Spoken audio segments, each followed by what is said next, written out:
that beautiful energy from the 3 workshops this morning, create a space of reflection that goes hand in hand with all of that analysis and discussion that happened in the workshops. And then we are going to have a post-workshop discussion led by Pete White.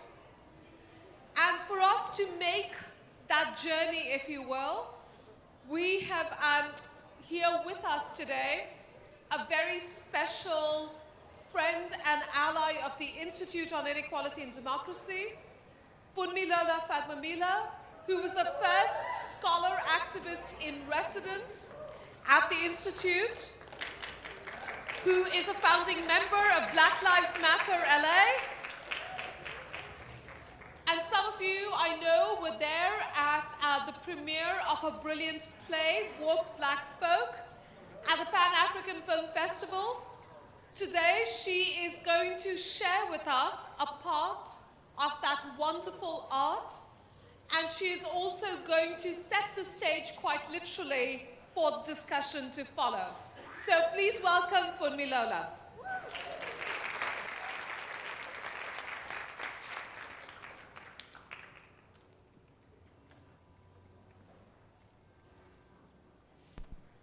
Check, check. Hello, how we feeling? We feel good? I'm so grateful to be here. So, I'm gonna perform a snippet. Oh, I see friends. I'm gonna perform a snippet of my stage play, The Intersection Woke Black Folk. And this poem is essentially going to speak for itself, but will be addressing what I have identified as the complexity of Black political identity. So you will meet 4 characters. You will probably know some of them. And in the culture of spoken word, if you hear something that you agree with, or that you like, or that you, whatever it may be, dislike, you should respond, and you speak and snap, and we understand the culture of spoken word, yes? Yes, okay. Okay. Who's woke? You woke? Me? I've been woke. Stays woke. Let me rewind. Some of y'all not hearing what I'm talking about. Woke. W-O-K-E. Adjective. Definition. Aware. Knowledgeable about what's happening in your communities and in the world, with the ability and willingness to assess and critique how social, political, and economic systems of oppression operate at macro and micro levels. We're on the same page. Yes? So I was walking one day, and I met a Black man, and he seemed rather woke. An ankh around his neck, a scent of Nag Champa smoke. He said, "Queen, sister, mother of the earth, Black girl, let me treat you like goddess.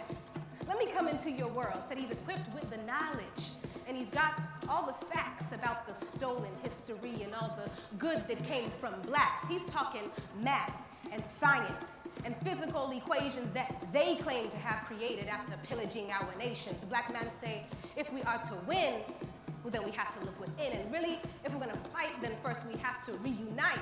And really, if it's gonna work, then we gotta drop the bullshit. This European influence on us, nah, he ain't cool with.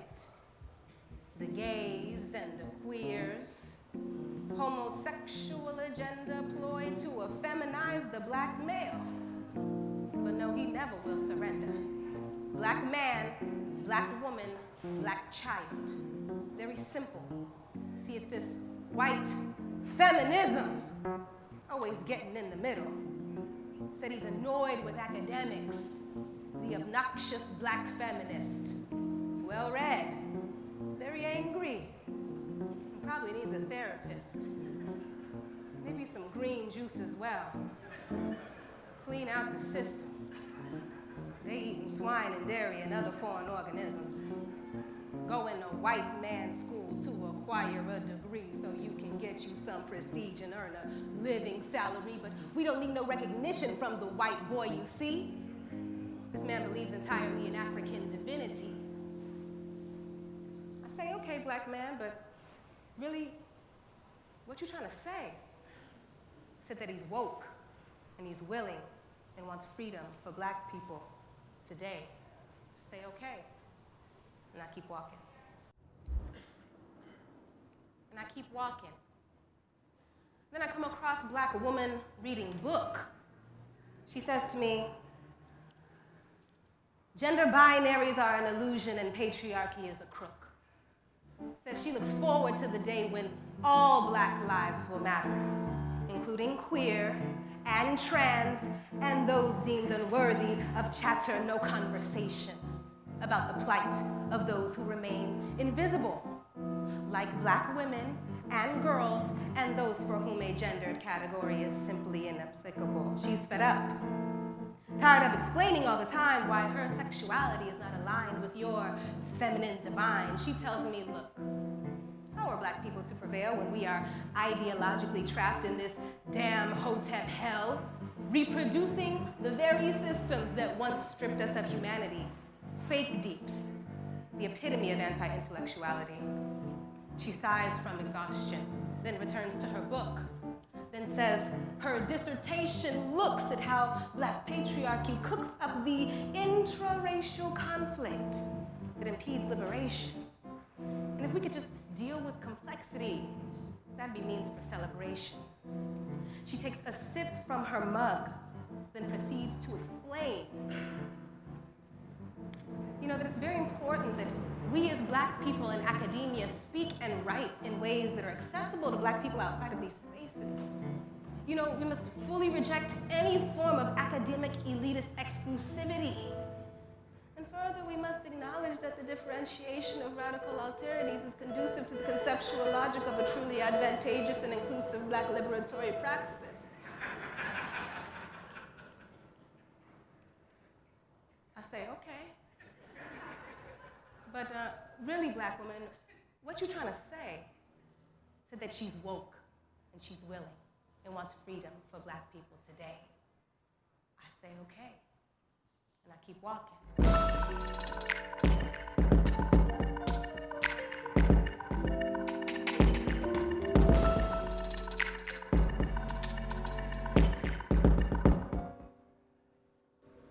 And I keep walking. Well, then I come across a man who seeks to implement a plan with a loudspeaker in his hand. He says, it is our duty to fight, like it is our duty to win, like we must protect one another and we must love one another. I say, okay, black man, what are we protesting today? He says, they always shoot us down, and every time they get away. They get away. They get away with it. No consequence at all. But we won't take it lying down. Nah, let's keep going, y'all. They said, Black lives matter. Then they said again, Black lives matter. Then the cops came. Black lives matter. You're gonna have to move. Black lives matter. Now I'm warning you. Black lives matter. Sir, you're under arrest. Black lives matter. Black lives matter. Black lives matter. So now a few hours later, he was in and out fast. Intimidation tactics, says he's used to being harassed. I catch a lot of flack for all the work that I do. Black people calling me extreme, I'm out here fighting for you. Academics say we don't have a thought-through plan, sitting in that ivory tower with a book in your hand. Don't get me started on these internet activists today. Don't come to not one of the meetings, but got everything to say on Facebook. Typing from the comfort of your seat. Black people out here dying, you gonna sit at home and tweet, running your mouth about everything we are not doing right. The ones that are on the ground with our bodies in plain sight. Ain't it a shame? Y'all good for talking. Talk all night and day. But y'all scared of revolution. What the last poet say?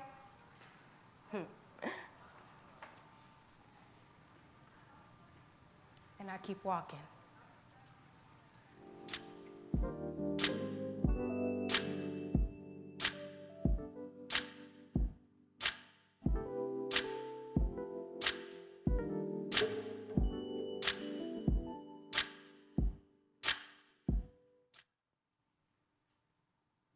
and I keep walking. Well, then I come across a black woman on her phone. She says she wishes these black radicals would leave the shit alone. They're making things worse. I mean, really, how much can we complain? We had a black man in the White House. Look how much we have gained. And I mean, yes, racism's real. Okay, I get that part. But do you think you're gonna change the world if all you do is just bark about every single thing that doesn't go your way with your bullhorn and your picket sign? What really will you change? And yes, I understand, you demand basic civility. But when are we gonna talk about black accountability? We have to address our part in the matter. And if we don't, then we're setting ourselves up for disaster. Pull your pants up. Respect yourself. And maybe then you'll get respect. We have to do better at keeping each other in check. We kill each other, then focus our attention on police. The approach is counterproductive and, quite frankly, obsolete, and we must shift our energy. How negative can we be if all we think about is bad things? We manifest it, you see? I was reading this book the other day, and it quite literally said exactly what I always say. You attract what you think about the most, you know? And if we think more progressively, then it will be so. But when I express how I feel, black people call me a coon. But I just want what's best for us, and I want it soon. I say, okay, black woman, but really what you trying to say? Said that she's woke, and she's willing, and wants freedom for black people today. I say, okay, and I keep walking.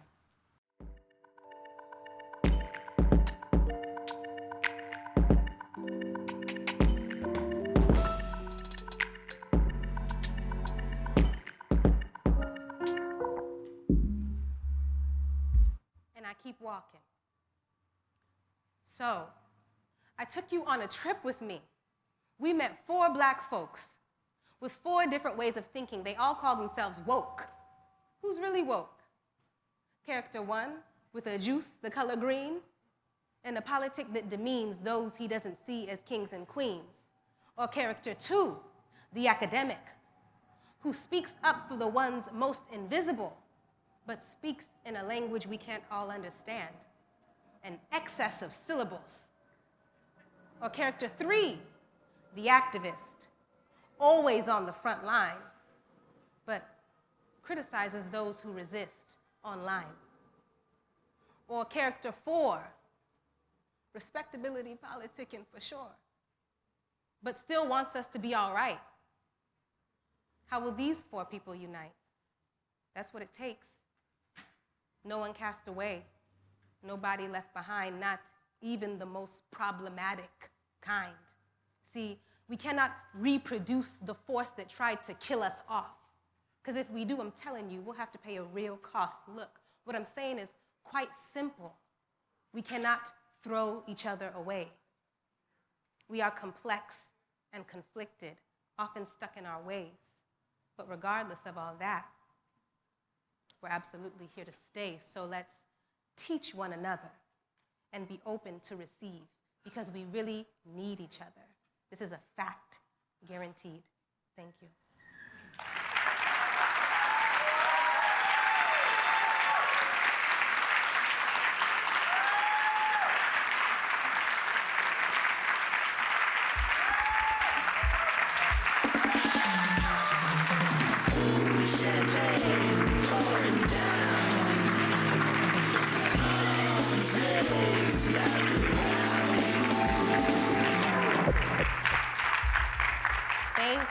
Thank you.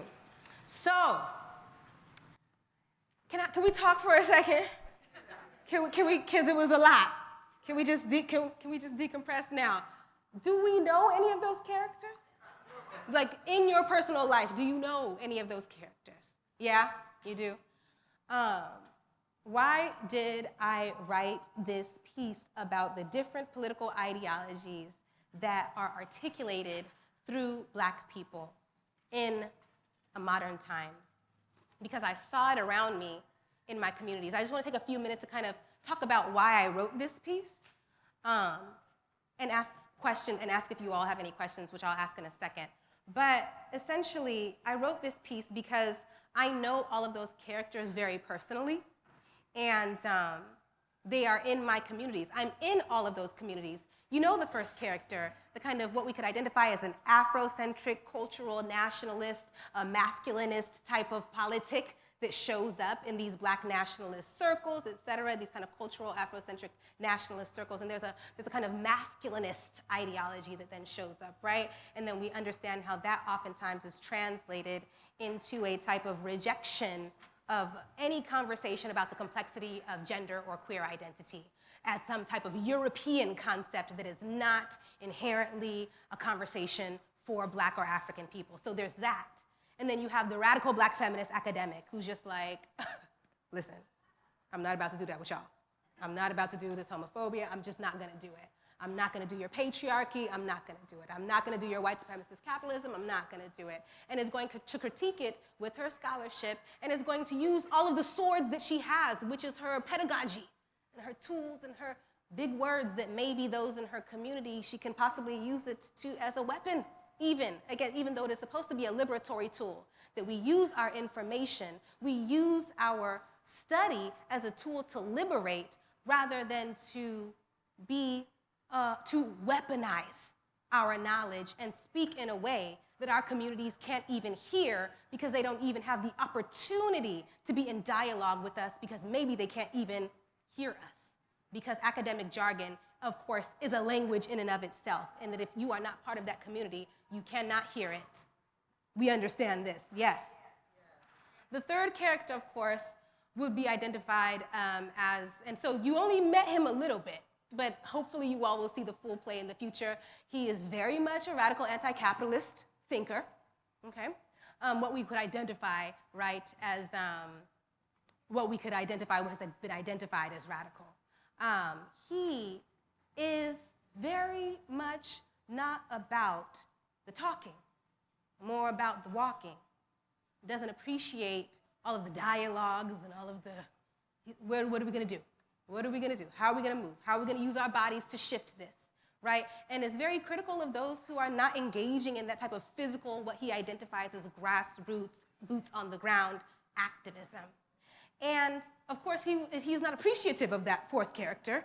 None of them are appreciative of each other, as you can see, based off of their different ideologies. But that fourth character is just kind of like, all right, Black people, I don't know why you're complaining so much. You know, what we could identify as the kind of moderate to liberal, democratic kind of political positioning that we all know, where it's a kind of, what are we gonna do as individuals, right, under this system to bring ourselves up, to succeed, to do well as individuals? How are you going to be accountable for your individual behavior without any type of structural analysis of what is going on, and without a structural analysis of white supremacy, without a structural analysis of capitalist patriarchy, but rather, how do we behave as individuals in making sure that we are well and okay? And how can we think positively as individuals to bring about a better condition for ourselves, so that if we think positive, then everything will just be all right. Now, we know those people as well. And we know that these ideologies are not only embodied through Black people, but of course, I wrote this about Black people because anti-Blackness and white supremacy demands an interesting type of intra-racial loyalty. Can we agree on that? That it demands, it makes an imperative out of an intra-racial loyalty because of anti-Blackness and white supremacy. So then what do we do with the various political ideologies that exist within what has been identified as this racial group? And so I wrote about it because to kind of wrap up what I'm saying, I had a dinner after a show I had done, and my friends, one of each that exist on each one of those political ideology spectrums, came to the dinner, right? So they had to sit down at the table together, and they're literally in conversation with each other, and I'm just like, oh, this is not going well. this is not going well, because they don't understand each other, they're not hearing each other, and they don't like the ideologies that each one of them is. And so it was an imperative for me to say, well, how are we interacting, and how much of, specifically in the Black community, which is a kind of broad kind of positioning, but I'll say specifically then within the Black community, how much of our inability, which I can identify as an inability, or rather a lack of willingness to communicate across ideological difference, is an outgrowth of the trauma that white supremacy has imposed. Does this question make sense? Absolutely. And that was the foundational question of kind of the creation of the piece. And so I wrote the piece, and from there was an interesting reaction. I thought that Black people would be angry with me when I wrote it and put it out. I thought that Black people would feel called out. What are you talking about me for? You know, like that. I thought that that would happen. And it didn't. People saw themselves in it and said, oh, that's me. Oh, I'm character number 2. Oh, shit, I'm character number 4 on a bad day, you know? And so this is what happened. And so then from there, I saw that because people identified with themselves with it so much, I needed to expand it and make it into a full piece. And from there, we had the birth of the entire production. And it is a conversation that is long past due, I would say. So I want to open it up for a few questions. I think I only have like 2 minutes, like a few more minutes. I have a few more minutes. Does anybody have any questions? Daniel, please.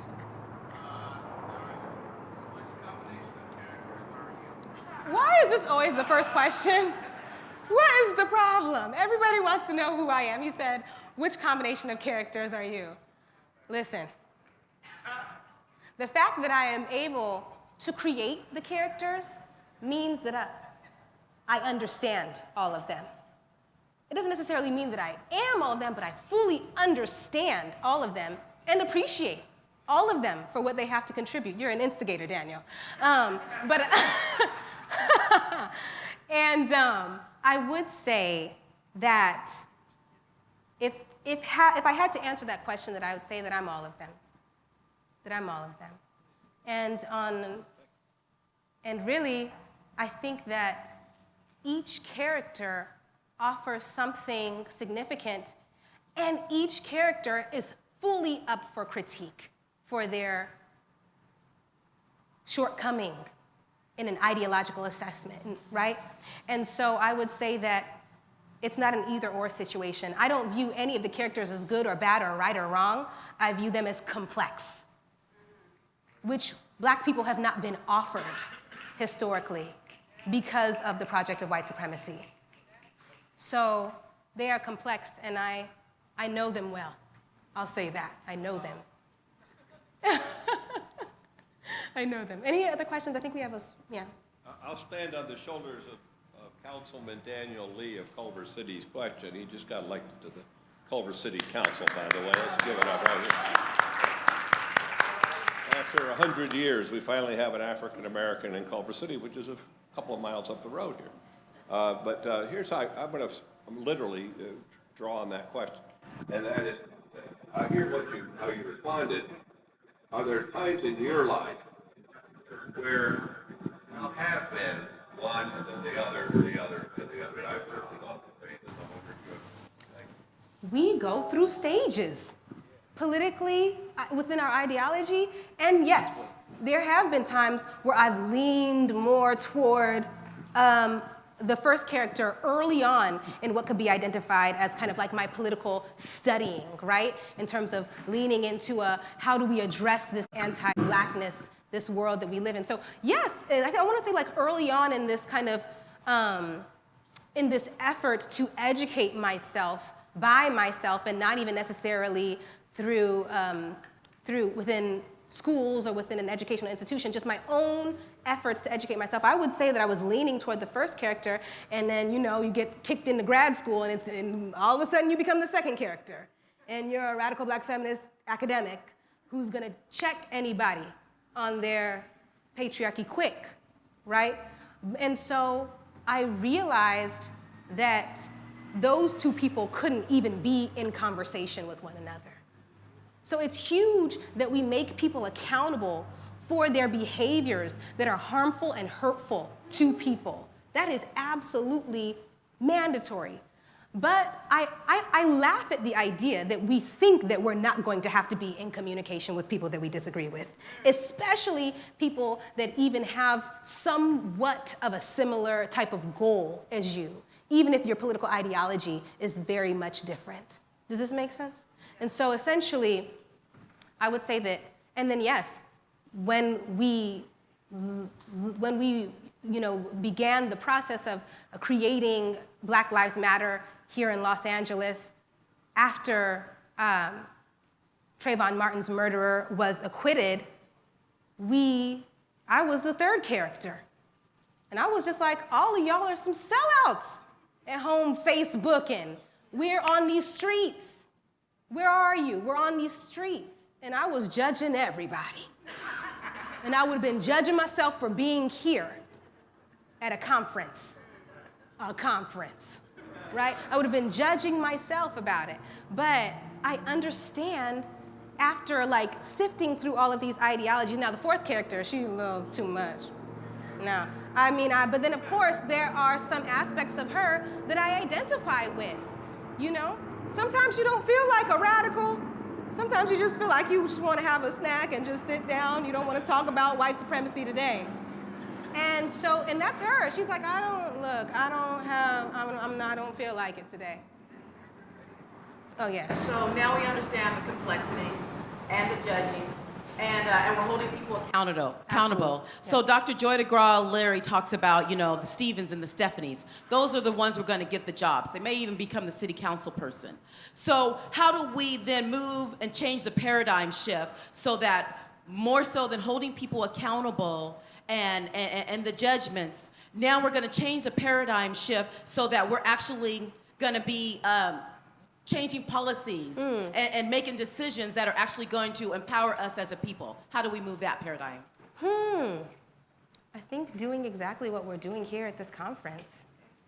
I feel like this is groundwork because, somebody might say, well, if we just spend too much time with discussion and this is how it has to begin, is the exchange of ideas, and this is so significantly part of that work of transforming systems, that if we are not able to sit down, exchange ideas, and be in community with each other, then there's no way that we can even begin to have a conversation about shifting policy and creating new policies to then be presented to the current, very difficult, challenging, stressful administration that we have at this point, right? But I would say that this is that groundwork, right? The workshops that are just getting done and the rest. I think that we have to wrap up. That was it? Oh, thank you all. I appreciate you. And yes. Thank you, Funmilola.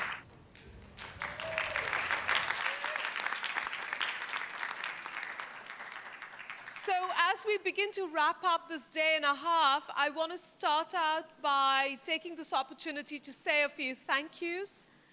And I want to start by thanking 3 extraordinary women who put together all of this conceptually and logistically. So Tammy Barrero, who organizes the Luskin lectures.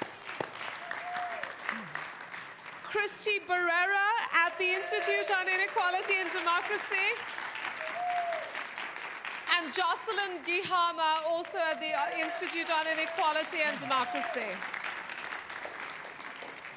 I also want to do a shout out for Chef Jose Vargas of Eastside Eats, who also works with LA Kitchen, and they provided the beautiful food that we have been having. And there's a wonderful story there about the beautiful food that is possible here in East LA. So I'm here with the one and only Pete White. I joke that every possible conceptual analysis and form of organizing we might want to discuss has already been the work of LA Can. But we are here to hear reflections from the 3 workshops and then in turn to reflect on that, That's right? I think that's what we're going to do, Ananya. Okay. Give it up for Ananya Roy. No.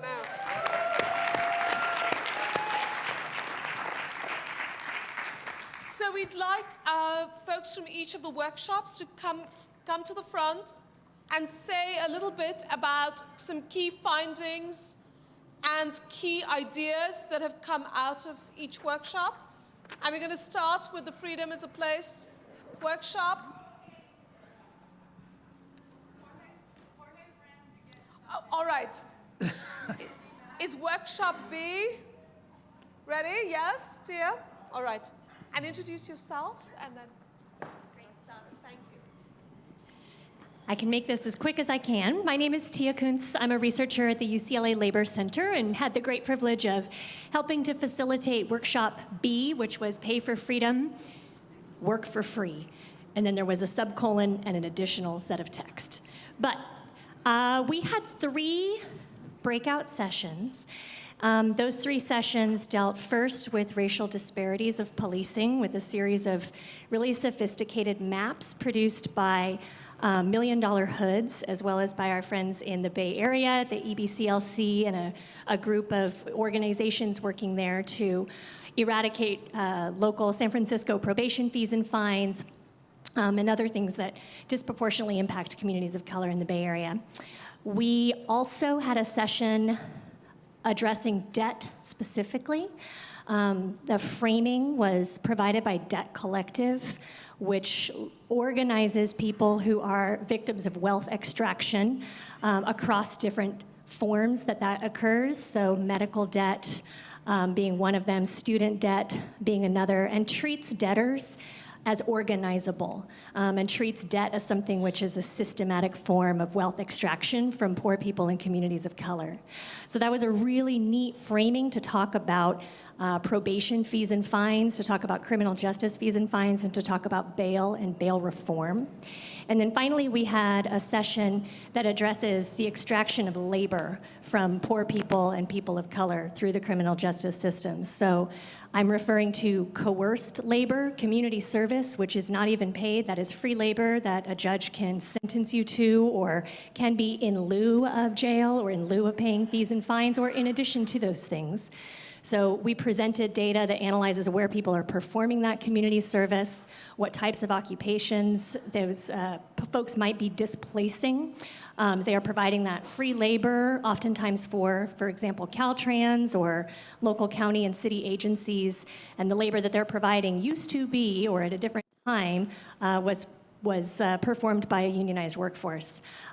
We also talked about and presented some real recent data from $1 Million Hoods that 43% of folks who have been arrested by LAPD over a 5-year period from 2012 to 2017 were unemployed. And yet, the average debt that folks owe in fees and fines from a single arrest is $1,400. How are you going to pay that if 43% of folks who are arrested are unemployed? That's 120 hours of labor at minimum wage just to go to your fees and fines, not even counting your rent. We came back together and had a robust and emotional conversation that ultimately concluded that this is an organizable problem. It's a problem that can be fixed with organizing. And so thinking of borrowing from Debt Collective's ways of organizing around medical debt and student debt, that borrows from labor rights organizing to make sure that folks who are performing coerced labor, community service, or performing labor to pay off their fees and fines are able to organize to overcome that kind of free labor and extraction. That can borrow from folks on the inside in the way that we've seen prison strikes. There could be a collective strike of community service providers, for example, or folks who are providing community service.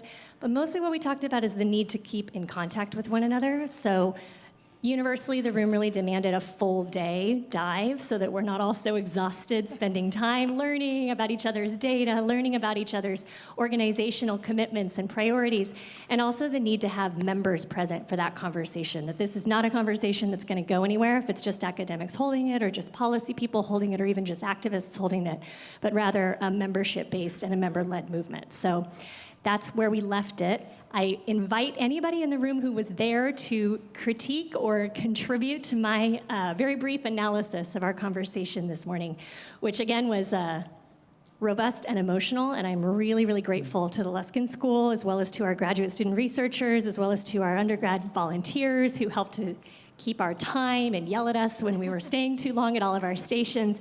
It was a real joy for us to present this data and a real joy to have this conversation. you. Anyone else from workshop B? All right, we'll move on to workshop A, and then we'll have a bit of time for discussion. Yeah? I know. So this workshop was called Freedom is a Place, Land, Rent, and Housing. Hi, good afternoon. My name is Jorge Rivera, Program Director with Libre, Long Beach Residents Empowered. I was asked to kind of like sum up, which I really don't know how to do. There was so much, there's just a wealth of information and discussion. And I think what it really brought home how complex the housing issue is, not only locally, but statewide and nationally. And I think it also really brought home for me that it permeates so many different sectors and lives. It really highlighted for me how housing and the right to have a home goes across all sorts of different other causes and movements, and it permeates so very much. We heard from like students and student homelessness. We talked about how the rising rents are making it harder for people to actually have a home or to live in their communities. We talked about what's your phrase, Ananya? It's a racial banishment. I'm gonna have to use that phrase, racial banishment, and how a lot of the communities, especially communities, low-income communities, communities of color, are being pushed out of their communities because of this process of gentrification and displacement. We talked about capitalism, and then towards the end there was the integration of the conversation around race and how race plays a role in not only the organizing but all of the displacement that is taking place. We talked a little bit about solutions such as community-owned land. How certain communities are developing community land trusts, which is not a new concept, but it's a concept that more and more people are actually embracing and trying to figure out how to implement in their own communities, and really recognizing the fact that we are all on occupied land, right? Really grounding ourselves in the fact that we are on occupied land now, and then we're still having to fight for our right to remain, right? Which is really interesting after so many years. But it was again, I don't think I can encapsulate everything. Again, it was a wealth of information. It was great to hear from students. It was great to hear from faculty, and it was great to hear students standing up to faculty and to the academics, right? Even in their own departments and in their own, as a student. Because I'm an organizer, and this is what we do. We stand up and we speak truth to power. And so even as students, really recognizing sort of the place that they have in their role, and the place that academics should take in this fight for housing and this right to remain was really awesome to see. So I applaud all the students that were there. We also had some folks that were in sort of city staff positions. It was great to hear them speak out. You know, from my standpoint, typically when I'm standing up to city, I don't typically hear that. So it was great to hear that as well. And it was reaffirming that not all city staff is bad, you know, and maybe there's possibilities of building relationships there. Was there anything else that I'm forgetting that anybody else would like to add? Again. Yeah. I thought Sylvia, do you want to say a few words? Yeah, okay, thank you. Thank you very much. My name is Sylvia Hernandez. I'm with LACAN, Los Angeles Community Action Network, and Skid Row, former unhoused women. What I see is the strength of the intentionality of each of you. That's what I noticed, that the energy, the knowledge is there. I just feel that there's some barriers, the barriers of who I am. I you know, we cannot put us on this elitism of who I know more, I know this better, I'm specialized.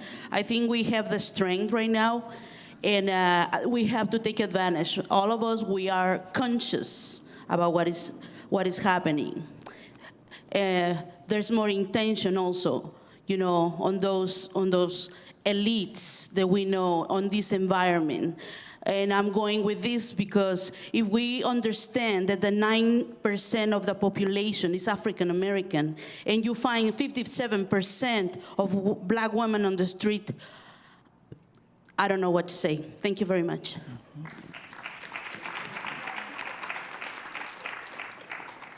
All right, folks from Workshop C. Disentangling the web of the juvenile justice system. Thank you. Okay. Hello, everybody. My name's Laura Abrams. I'm a professor in social welfare at UCLA. And hi, I'm Matthew Mizell. I am a doctoral student for a few weeks more only. And I also have 15 years of community involvement in juvenile justice through a variety of organizations. So we're just going to report back a little bit, and then we had a lot of people facilitating, and they might also want to contribute. So the goal of our workshop was to disentangle the many systems that contribute to the over-criminalization of youth, particularly youth who are black and brown. And so we kind of did an unusual format where we divided very experienced facilitators, people who've been system involved, and people who work with system involved youth to different stations. So those stations were child welfare, schools, and then policing and incarceration. And what we did was we had groups rotate through those stations and every time they rotated, the goal was to get deeper into the conversation. And the facilitators were able to ask certain questions about not only how do we disentangle the web of incarceration and over-policing, but how do we envision a future where justice is put back into juvenile justice. So Matthew's going to give us some of the findings. So our findings were quite complex and really reflected the web of what is the juvenile justice system and how it operates. And so we really focused on the interlocking systems and the way that they function to feed people into the justice system and then keep them enmeshed in it. So looking at child welfare, child protective services, that's oftentimes a point of entry, of initial system contact for people. And the idea of a point of contact is a theme that you'll see recurring through the various organizations and systems that we referenced. And to give a specific example of how that plays out, children in the child welfare system who are disproportionately black and brown, the initial decision of whether to bring a child and bring a family into the child welfare system can be and is often influenced by race, and in a variety of ways, whether that's perceptions of an individual incident, whether that's structures within how the organization is established of what are the criteria for bringing a family into the system. Once a child and a family is involved, if, for example, a child winds up in a group home,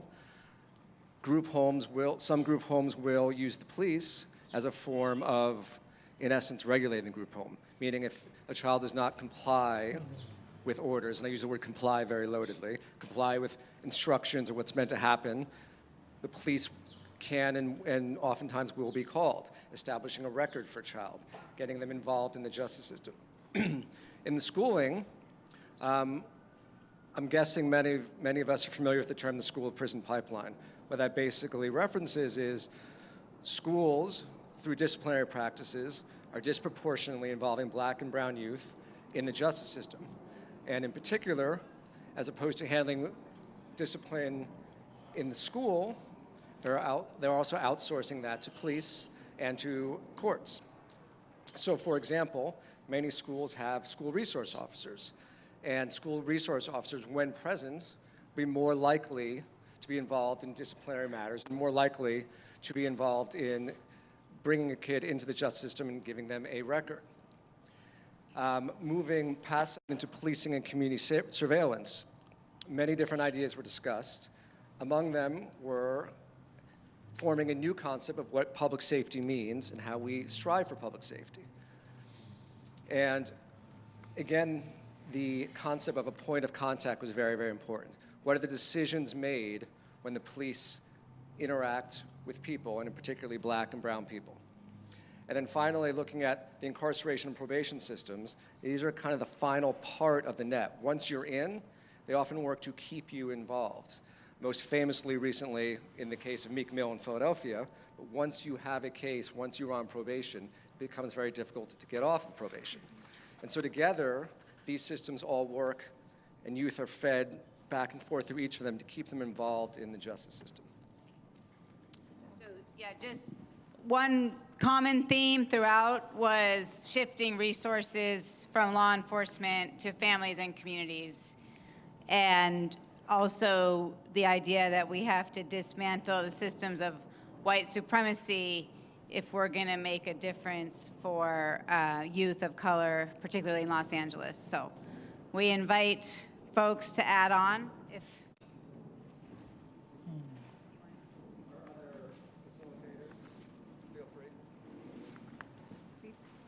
Okay. Thank you. Laura and Matthew.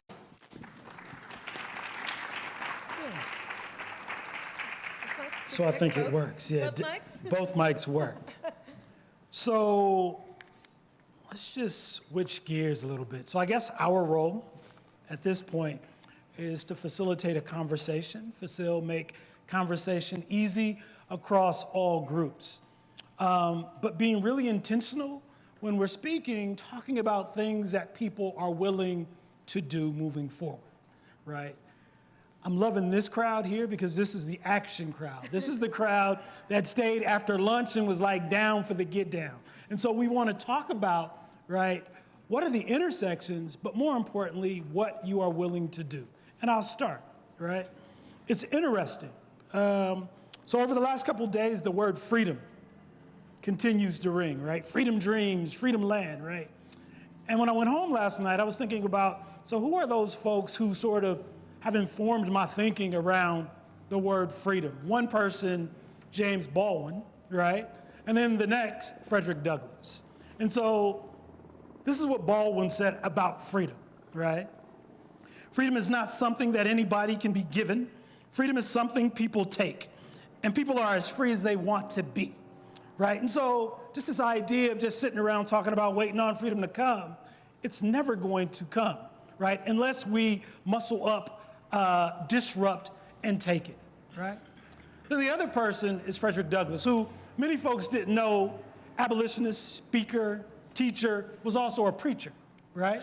And so Frederick Douglass, he has lots of quotes that people know, but most people don't know this one. When he says, for 20 years, as a slave, I prayed for freedom. But it wasn't until I prayed with my feet did freedom come, right? And so in both of those sort of explanations, freedom is a very active thing, something that you have to demand, something that lays a lot of risk at your feet that you've got to be ready for, right? Some of the themes, and I'm just going to talk just quickly about some of the themes that we continue to hear. So I've been organizing for a long time and never, well, not in a long time, have I heard so much conversation about the relationship of policing, right, in housing, right, the relationship in policing in land, right? And it's really interesting because when we think about the role and function of the police, they were here, right, to protect the interests of the property class, right? So it's very interesting when we're here in 2018 that this connection continues to be made and it's more omnipresent. And then it really gets kind of weird now when I think about policing and gentrification, because when we first started doing the work in Skid Row, no one connected policing with gentrification, the police being an agent and or a tool of gentrification, right? And so we fought a 5-year battle in downtown Los Angeles, really rooted in this idea of staying on the land. If we stay on the land, it's going to be harder to banish us, right? And our sort of war cry was, we're still here. 5-year campaign figured out a slick way to do organizing and policy that guaranteed that if any residential hotels were going to be converted, that if they were converted, they could be, right? But they would have to be replaced in our community, right? So you would have to replace the same amount of units in the same community up front. 5-year battle. That was a hard battle. We won. We clapped hands. We were like, yes, we were euphoric. 2 days later, after that campaign was won, there was an announcement about the Safer Cities Initiative, rolled out in downtown Los Angeles. 116 extra police officers. In the first 3 years, 36,000 citations and a population of 13 to 15,000 black folk. 13 to 15,000 in the first 3 years. And 27,000 arrests in that community. We had folks in that community, we had assembled a list of the most arrested people. And the top of that list was a woman named Annie Moody, right? Which in that 3 years had been arrested 138 times. One person, right? But at that time, there wasn't a whole lot of conversation, right? That was in 2006. There wasn't conversation about the role of police in gentrification. So it's refreshing to hear that in many of the groups that have reported back, that people are finally beginning to identify the role of police in sort of the plantation capitalist system, right? The other thing that gets really interesting, just a couple of responses and then we'll just open it up. I know folks talked about, in workshop B, there was conversation around the debt collective. And so just a quick shout out, the debt collective is going to be at LA Can this Saturday doing a workshop. So if folks want to get down 838 East 6th Street, holler at them, find it on Facebook. But the thing that's interesting when we talk about bail reform, right? And we talk about justice reform, we also have to think about the context by which this conversation was started. This conversation was started based on the Black Lives Matter movement, highlighting the issues, right, of the carceral state and carceral communities. And the language was quickly co-opted by others, right, in such a way that oftentimes they have us agreeing with ish, I'm gonna say ish, I might say shit later because y'all are grown, that actually might not work out for us in the end, right? And so when we're talking about bail reform, I think some of the things that we have to think about, so bail reform, SB 10, doing work on it, pretty cool, it was. The beginning language was pretty cool, right? But then as things happen, the negotiations without people who are impacted started to happen. And that language that was really, really good began to get stripped, right? And then the powerful players really emerged, the judges, the prosecutors, who said, yeah, we will do bail reform or justice reform if it looks like this, if we retain power in the end. The other thing that's interesting when we talk about justice reform, particularly bail reform, we also have to think about the expansion, right? So on the one hand, we're talking about dismantling the prison industrial complex. And while that might be the case on one hand, when we look in places like Los Angeles where there's a jail boom, right? We look across the state, there's county jails being erected everywhere. The city of Los Angeles is looking to build more jails and not less. And when we're talking about bail reform, what a lot of folks have not talked about is the fact that what we see at LA Can and other places is an expansion of carcerality, right? And so we're thinking about things like ankle bracelets and monitors as being portions of release, not realizing that folks are still connected to the same system. So what we see is an overall expansion, right? And so there were so many things that I thought I really wanted to talk about, but I really want to hear from y'all because y'all and us, we've been sitting together. Let's facilitate a conversation about where we go from here, right? I'm looking at some of my folks. I'm looking at Fumi. I'm looking at Damon. I'm looking at folks in the room who I know I've been in the battlefields and the trenches with. They know I got their back. I know they got my back. But I'm trying to figure out, are there other folk in the room who are down with it in that ways? And what are the ways in which you are willing to contribute. And then the last thing I'll just say about my sister soul sister over here, Ananya, this whole idea around decolonizing the academy, we're with that. Whatever we need to do to roll with you to do that, we are ready to go. So are we ready for a conversation, y'all? Do we need to stand up for a second? Let's stand up for a second. Shit, I know, it's after lunch. I was gonna take off my jacket. Stand up for a second. All right, shit, they stood up. We did that. Let's sing a little bit then. Since y'all sung up, let's sing too. Yeah, don't go nowhere, don't run. You getting your jacket? All right, get your jacket. And so, it's interesting, just before we get into the conversation, like in the Black radical tradition, and in so many traditions, not just the Black radical tradition, arts and culture and music was so important in our struggle, bringing us together, right? And so we just kept talking about freedom, and I'm sitting there running my mouth, and there was a hymn that they used to sing. It was, "We who believe in freedom cannot rest until freedom comes." And so let's see if we can sing that together real quickly. See how much soul y'all got. I see Funmilola over here smiling. I'm about to pass the microphone over to her to come lead it. You gonna come holler? All right. So you gotta just help me with the rhythm, all right? And so it goes like this, y'all. The lyrics are, "We who believe in freedom cannot rest. We who believe in freedom cannot rest till freedom comes," right? Little break, and then we move it on, right? Can we do that? Can we? All right, we can do it at a whisper first so we can get it all aligned. And then when we're really good, we're gonna do it really, really loud so people are gonna come out of trade tech and from the neighborhoods and say we wanna be part of that, all right? So it goes like this. "We who believe in freedom cannot rest." And you can clap your fingers. "We who believe in freedom cannot rest till freedom comes." Can y'all do that? "We who believe in freedom cannot rest." All right, wait up. "We who believe in freedom cannot rest." There we go, here, almost there. "We who believe in freedom." Kind of feel good, right? The last one, here we go. "We who believe in freedom cannot rest till freedom comes." All right, see, I think y'all got it. Now we're gonna do it loud. Y'all ready to do it loud? Come on, Fum. I still don't know the riff, but we gonna work it out. All right, so we're gonna do it 3 times, Okay. and then we're gonna talk. Is that all right, y'all? We gonna do it together. All right. 5, 6, 7, 8. "We who believe in freedom cannot rest." Bop your head and shit.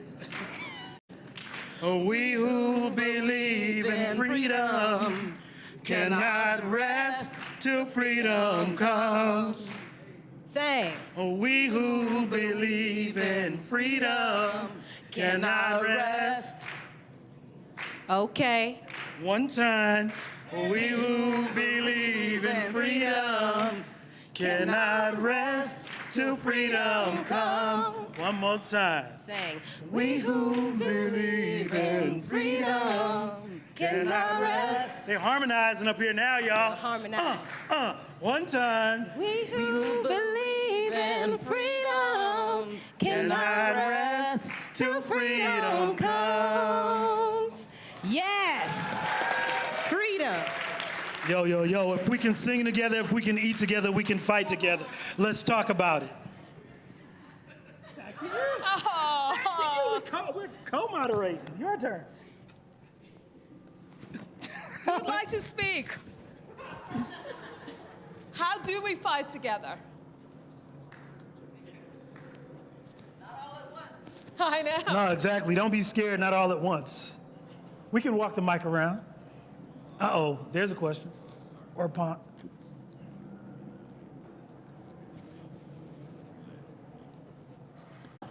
I'm Rick Tuttle. I teach undergraduates at UCLA in public policy, and it's nice to be here. So I'm on the action side of it. I'm addressing that issue. And it seems to me, to borrow a favorite academic term, there may be considerable research opportunities. This gets to action. there may be considerable research, and I'm addressing the person in charge, Dr. Roy, from all the different discussion points. Some of us at lunch were discussing various matters that would be worthy of serious study by serious scholars, whether they be doctoral candidates, undergrads interested, faculty members, et cetera. And we go into some of those if that's necessary. But here's the action point.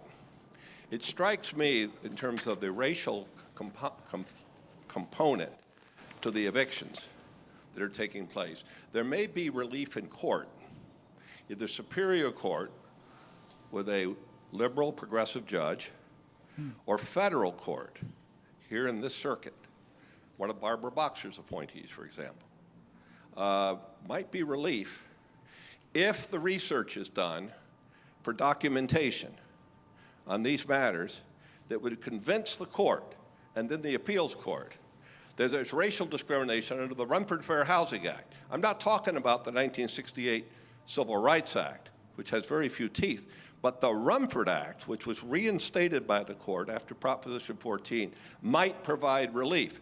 Then it goes to the Supreme Court. By the time it gets there, there'll be possibly other appointees, and we'll deal with it then. But there might be relief. And that, responding to my colleagues, the gentleman's comments, I hereby am lateraling the ball in that direction. On the second matter, this matter of police being Dr. Kurwa, who's one of our students, gave, he may not be in the room, but he gave this Section 8 business, how the Sheriff's Department's been unleashed on the, are we over there? The Sheriff's Department unreleased in the Antelope Valley cases, et cetera, et cetera. When government agencies step out of line and possible violation of civil rights, there might be relief before a grand jury. There are two kinds of grand juries in LA County. Furthermore, this is a matter appealing to a part of her soul that might be worthy of taking to the district attorney, who empowers or panels these grand juries. If not, go straight to the grand jury. There might be relief. If we have a government agency paid for by our, namely the sheriff, paid for by our tax dollars, pushing people around on that basis and related basis. That's not the only case where this law enforcement component. But again, we're going to need good, solid, peer-reviewed research before the court. And that, by the way, is the foundation of the great civil rights cases before Judge Johnson in Alabama and the Fifth Circuit Court of Appeal about 50 years ago. And there are a zillion pictures of that era up in the screen. Thank you. So while you're moving that mic, so Dr. Tuttle, that means you are, there was an I statement in that too, right? The answer is I'm around. I'm engaged. I'll find you. In other words, I'm glad to be of help. Clap it up for Dr. Tuttle. We've recruited him for sure. I volunteered. I'm here. So I do want to ask the people in the room who work on evictions whether in fact we have seen these particular, the possibilities of these legal pathways. I'm more familiar with the cases involving nuisance ordinances, which have been repeatedly taken up and fought by the ACLU, because the nuisance ordinances are often in violation of a whole series of civil rights laws. But each time there is a victory, there's a new version of nuisance ordinances. As Raheem said earlier, we're seeing the weaponization of these various ordinances, and the legal battles are important, as is the academic research. But in some ways, we've got to think about how this is the way the system was intended to work. And I'll come back to that. So my question is more in regards to how to mobilize people around this. And I have a suggestion of something that I guess I could possibly do. But I didn't know as much about the sort of global housing organizations like Blackstone. And I'm sure there's a list of others. But I think there is a lack of information out there with people who are organizing for housing justice about the global scale of it. And I'm sure that there are headquarters around the United States, whether or not they are global companies or not. And I know right now, the Poor People's Campaign with Reverend William Barber are doing 40 days of action starting fairly soon. Through the James Lawson Institute, we worked and gave them some basic instruction around organizing and nonviolent civil disobedience. But if I could, if the research is already done, I don't have to do it. But if I could get like a list of like those companies, I think I could make a pretty good case to have them possibly target some of those companies and raise awareness so more people know that this isn't just an issue for LA or Chicago or New York. This is a global thing, and we have a global target that we should be going after. And so I know that list exists right there. Pass the mic. So we're talking about a company called the Blackstone Group, and they have bought up a lot of property in the wake of the foreclosure crisis nationally. A lot of these are single-family homes that they own, especially in California. So we're talking about the financialization of housing. We're talking about turning housing into more of a commodity than it already is, and this puts tenants at risk. So in terms of a list of those companies, we can work on that. The anti-eviction mapping project can definitely work on that. I don't think the list exists already, but we are looking for ownership data for residential properties in California, and then hopefully that work will extend nationally. I wanted to touch on the legal, the courts thing really quickly. I think that there are groups like Public Counsel who have considered bringing lawsuits against cities for what you just described, right? That gentrification is disproportionately affecting certain communities, and that cities should be protecting those residents. So linking up with Public Counsel, that was a campaign that was a case that was being thought about in the Bay Area, but it might be ongoing work. In terms of the eviction process, I think we had invited and hoped that the Los Angeles Center for Community Law and Action would be here today. They couldn't make it because they were in trial because evictions never stop. But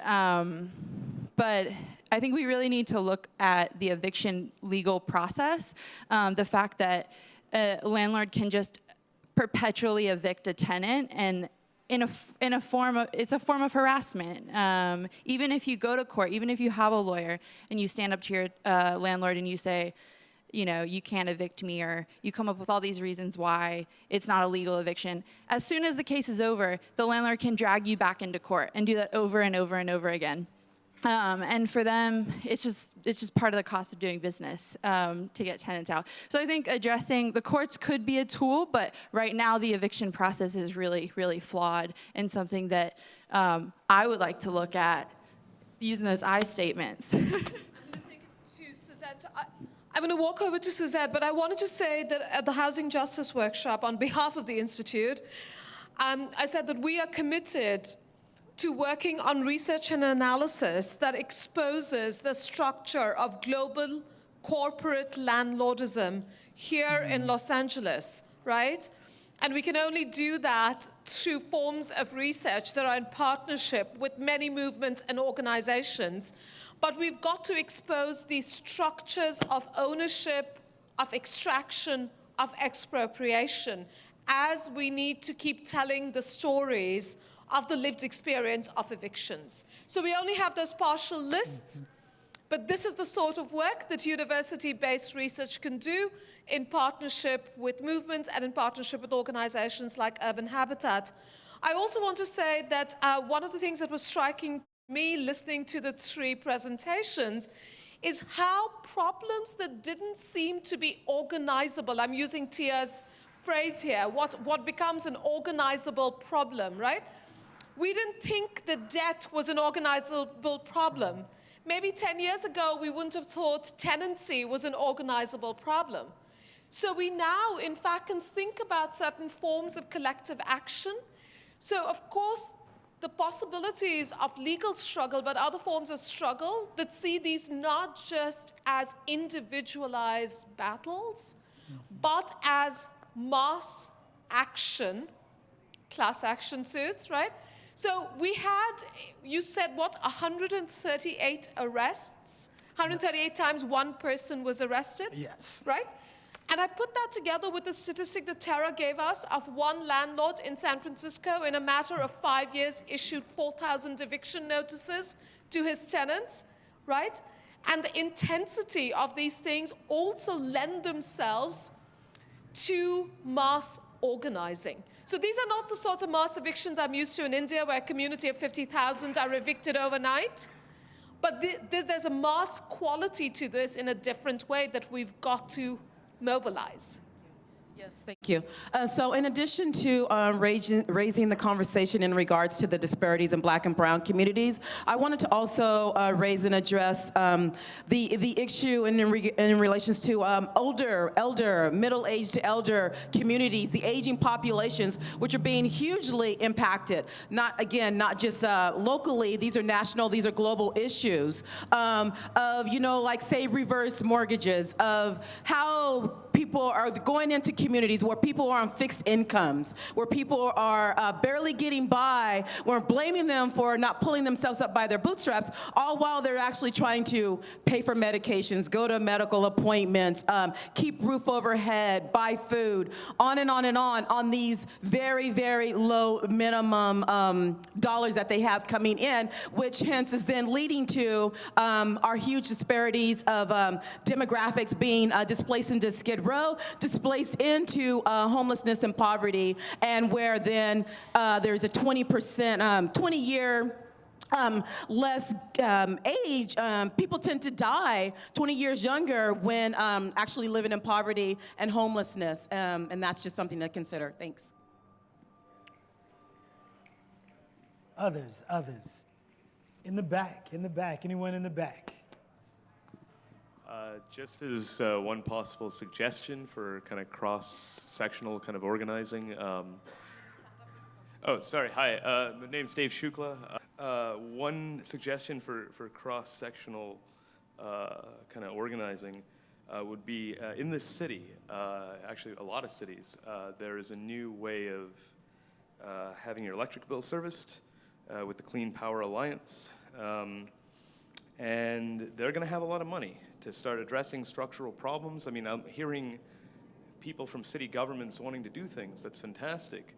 I mean, just the sheer amount of allostatic load, just bullshit in the system that goes on and on and on and on that city governments may not have the money or the resources to want to put into. These are all going to be subject to change. The fundamentals of a lot of the price mechanisms for the necessities for our lives can change. We're not locked into them.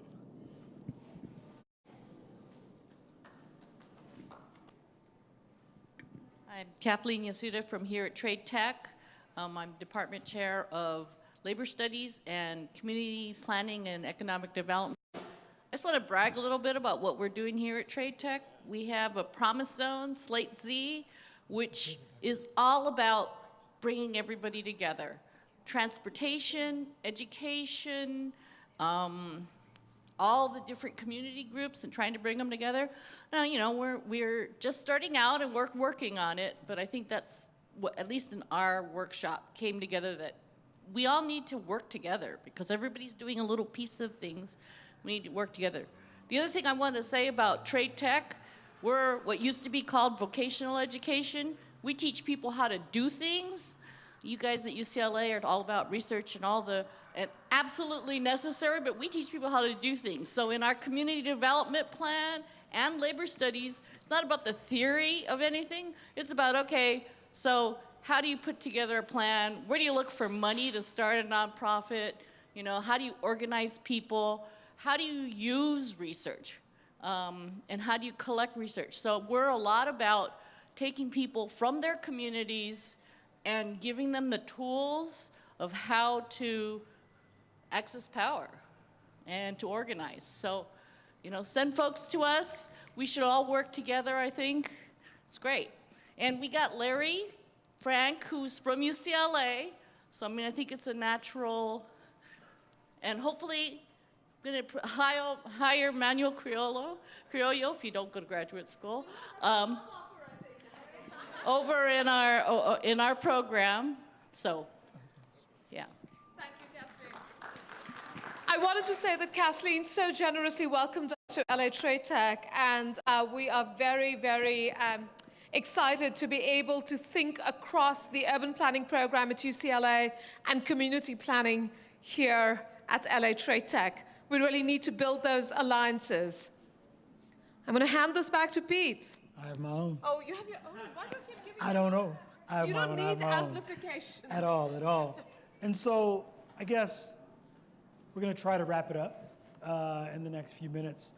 I think the things that I heard is we need to continue to expand our toolbox, right? We need to continue to look at the legal strategies as they relate to the communication strategies as they're grounded in direct action and community organizing.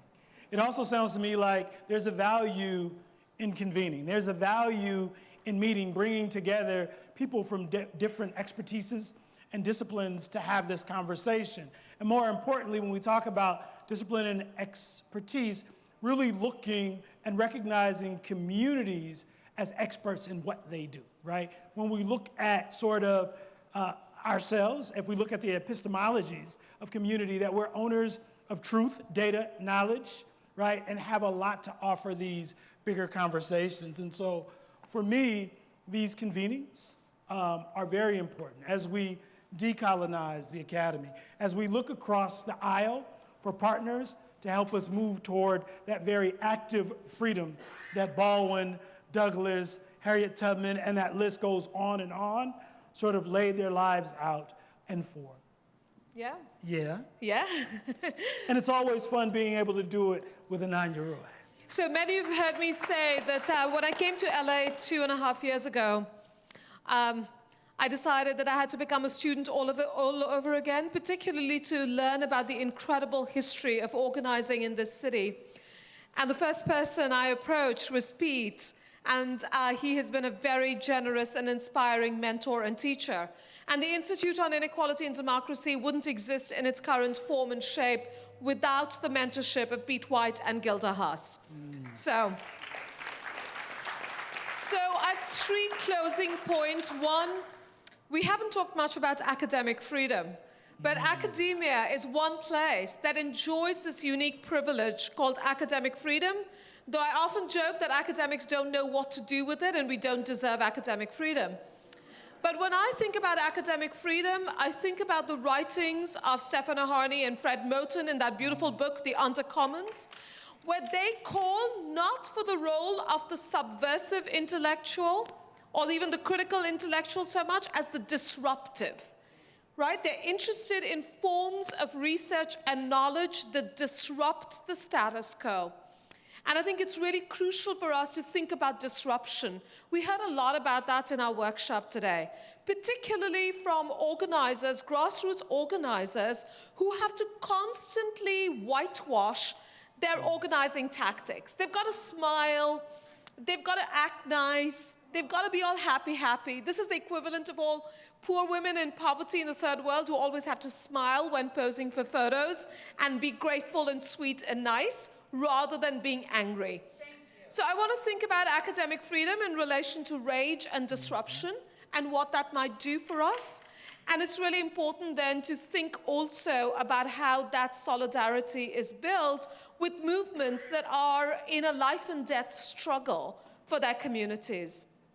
The second point I want to make is around reparations, which came up again in our workshop.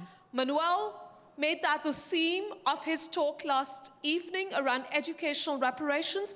And this is on my mind, particularly in relation to Manuel's argument, because as he noted, it's not enough for us to end the school-to-prison pipeline now, because we also have to think about those whose futures have been taken away by these forms of criminalization. Right? And I think about this with the new $1 Million Hoods report that came out in partnership with LA Can. So now marijuana is all legal and lovely, right? My neighbors keep having weed delivered to them, so these like packets of weed sitting by their front door. I'm like, okay. The new Postmates delivery service, I know. And yet you think about black and brown communities that have been devastated by the war on drugs and by all of those convictions That's right. for marijuana possession. Where is the reparations? So we've got to think about these temporalities. And if I may add, so we're talking about marijuana legalization across the country, and when we look at places like Denver, Colorado, where it's legal, the arrests of black young men and women are in fact going up, right? And so it's still legalization for some. It's like apartheid type legalization. Some people can get high, others still can't. That's right. And my final point, which is really why we framed this around freedom dreams. Robin D.G. Kelly was in the House yesterday, but he didn't want to be on stage speaking, but his ideas were very much with us.